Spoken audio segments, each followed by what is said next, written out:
Okay, then let's switch focus now and focus on the USA national team.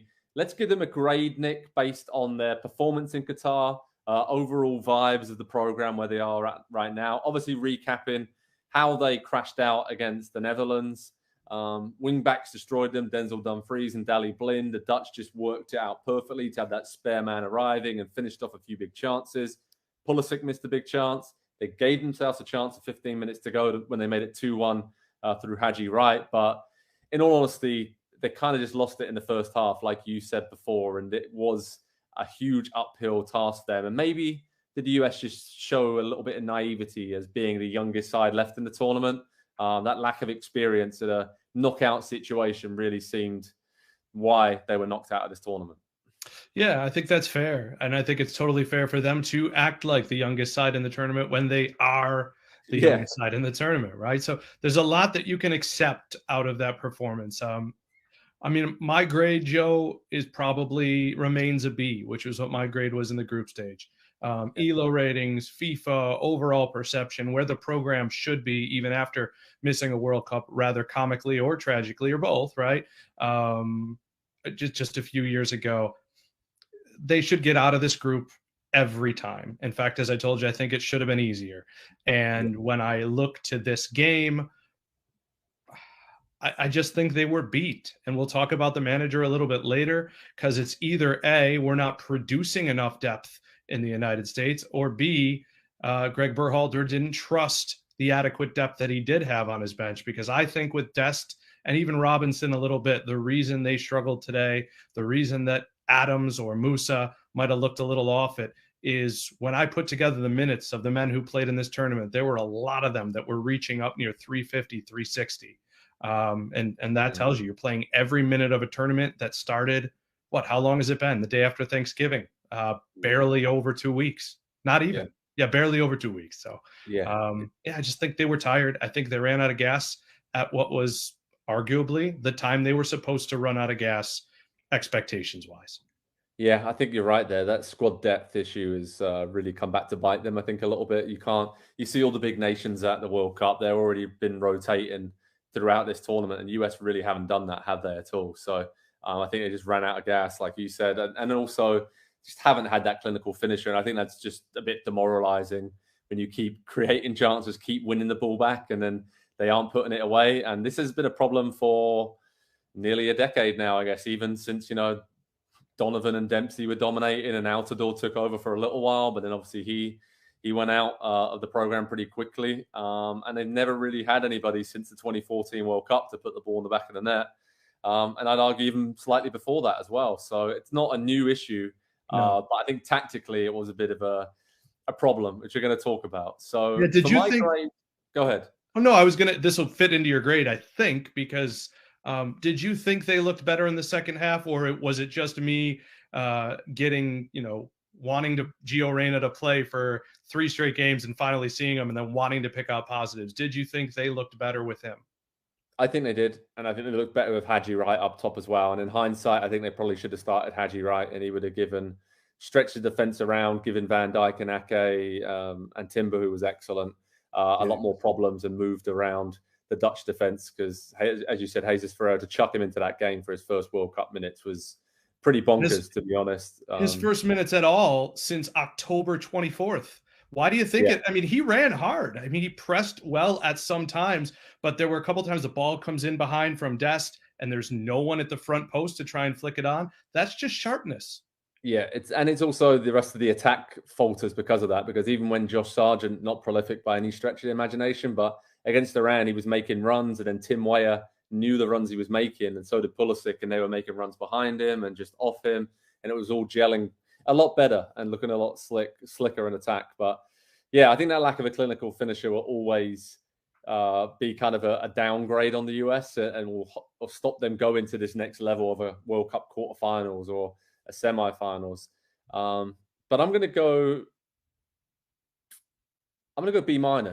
I actually, I gave them a pretty high grade getting out of the group, and they exceeded my expectations. I didn't expect them to get out of the group, but looking back, I think I might have got caught up in the euphoria of them getting out of the group stage a little bit. And then it was kind of a reality check, the game against the Netherlands, of how big that step is from being ranked 12th to 20th in the world, and then the top 10, 11 teams. There are real superstars and real quality players throughout those top 10 teams on the planet.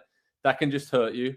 And it's going to take the US a while to close that gap. They can do it. There's no reason why they can't do it with the right approach and the right player development, but it's still going to take a little while. And it's not like they don't even have the players there right now, but I think maybe weren't used in some of the right areas. Rayner, Aronson weren't used often enough. So it's not a huge problem.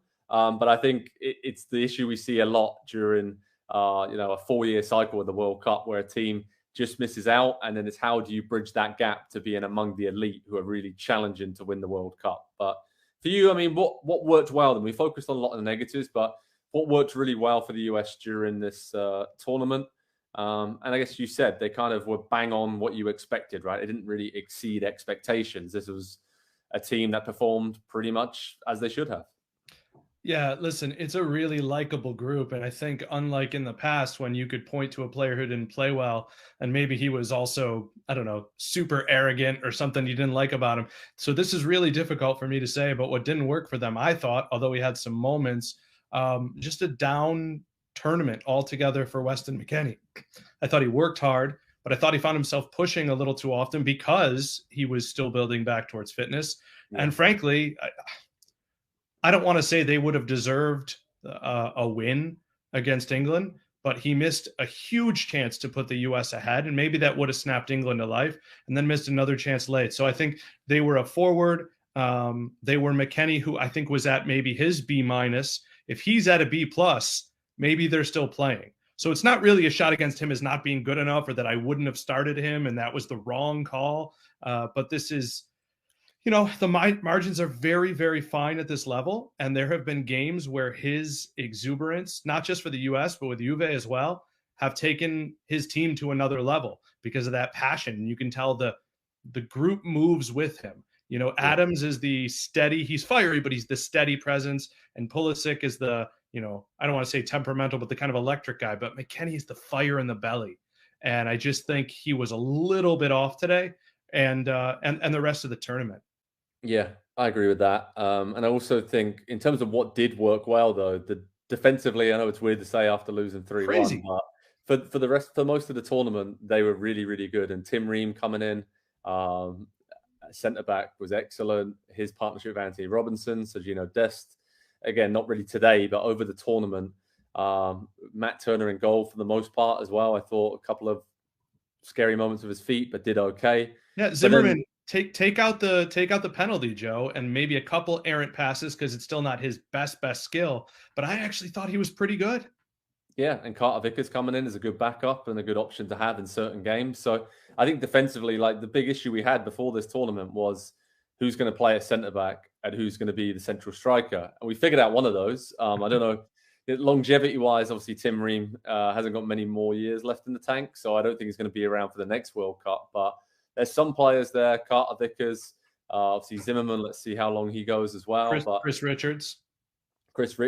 And there's some good options coming through. So that's not as big of an issue, and it's kind of that gritty team that we want the USMNT to be. That's what they were for this World Cup. They were hard and horrible to play against. And you hear the Dutch coach, you hear Gareth Southgate mentioning time and time again how hard it is to play against the USA. And now they just need that sprinkling of stardust. And again, I go back to it. Had Christian Pulisic scored that goal early on against the Netherlands and put that chance away, which, sometimes he infuriates me because he'll put away the absolutely crazy, ridiculously hard chance and he'll just miss a pretty straightforward chance like that. Okay, it was a decent save, but still, the difference is the Dutch got the other end and Memphis Depay sweeps one a similar chance home, doesn't he? So that is the difference in this World Cup. We shouldn't be too harsh on this team. Again, the youngest team left in the tournament. I think they were bang on what they should have been in terms of getting out of the group was an achievement, in my opinion. But now looking back on it with the squad that they had, I think getting to the last 16 was the least they should have done. And then I think it's just kind of highlighted, what work there is to do with the program. So, yeah, it's going to be interesting to see the path ahead, Nick. That is for sure. But gave us a lot of positive moments in this World Cup, the US. And I think we're all pretty grateful for having watched them and see them getting out of the group and know they can do that. ahead of the 2026 World Cup. So head over to Pro Soccer Talk on NBCSports.com for all the latest fallout, reaction, and news from the US men's national team crashing out of the World Cup as they lost to the Netherlands. But there were a lot of positives in there for Greg Berhalter's side, a lot of positive displays from this very talented and very young side.